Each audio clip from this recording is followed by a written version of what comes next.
Mais Olivier Debré fait partie des très très grands peintres de l'après-guerre, grand peintre français. Il est né dans une famille d'intellectuels, d'hommes politiques, de scientifiques, et lui est peintre. Olivier Debré a une formation d'architecte et vient à la peinture donc après. Le grand choc pour Olivier Debré, c'est sa visite de l'atelier de Picasso en 1941.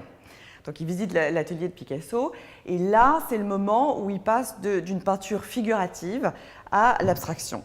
Et donc c'est tout ce travail que vous voyez là, des signes personnages avec des couleurs très sourdes. Et donc on a un personnage extrêmement abstrait qui est signifié ici. Et c'est typique de son travail des années 50. Et celui-ci est de 55. C'est une œuvre qui reste dans le même esprit que les signes personnages, toujours une palette très sourde. Et puis je vais vous emmener voir le moment où Debré vraiment sort de sa chrysalide. Là, on est en plein dans le grand Debré, la libération totale de la couleur. C'est une matière très différente, vous voyez, c'est devenu beaucoup plus fluide, avec uniquement quelques magmas pour créer une tension dans la toile. Et là, on est vraiment dans l'apothéose de Debré. Debré, c'est le grand peintre du color field européen. C'est le Rothko européen, c'est la libération de la couleur dans ses grands aplats, dans ses grandes étendues. Et il se définissait lui-même comme une abstraction fervente et comme un impressionniste moderne, c'est-à-dire qu'il peignait toujours à l'extérieur. Son sujet de prédilection, c'est la nature, c'est l'eau, c'est l'extérieur.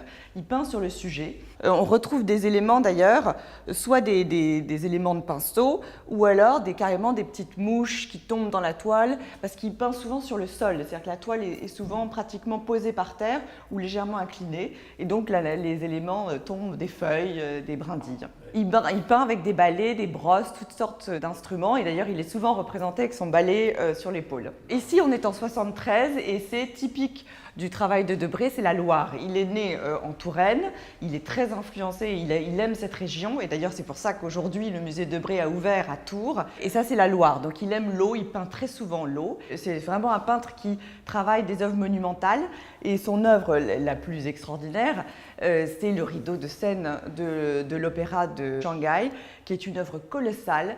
Et on le voit au travail sur cette immense toile. Il a recouvert ses pieds de sacs en plastique pour ne pas marquer la toile.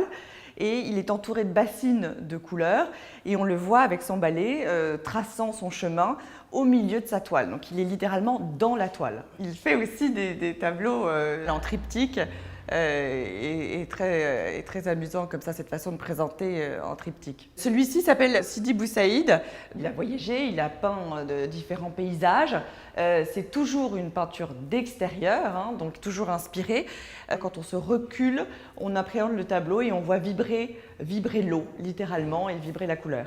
Il a fait toute une série aussi d'encre et de lithographie, etc. Donc il a eu tout un travail à l'encre. Et Olivier Debré, c'est quelqu'un d'extrêmement gentil, chaleureux, agréable, etc. Très, très cultivé, bien évidemment. Et il était très amoureux de ses enfants, en fait, très aimant. Et celui-ci est très touchant parce que ça fait partie de la série des sourires de Sylvie. Sylvie est la fille d'Olivier Debré et il lui demandait de poser dans l'atelier et voilà, et de façon très abstraite, on retrouve le sourire de l'enfant. Olivier Debré, à sa place, il est très soutenu en France par un public extrêmement fidèle qui le soutient avec énergie. Et aujourd'hui, Olivier Debré a une œuvre qui est très forte et très large, enfin, très importante. Et en plus, avec la création de son musée, aujourd'hui, il s'agit de le faire connaître sur un plan international de façon beaucoup plus systématique, parce qu'il le mérite absolument. Il a tout ce travail en Chine qui était très important. Donc on a beaucoup à faire en tant que marchand, et les institutions aussi, pour continuer à soutenir son œuvre de façon internationale.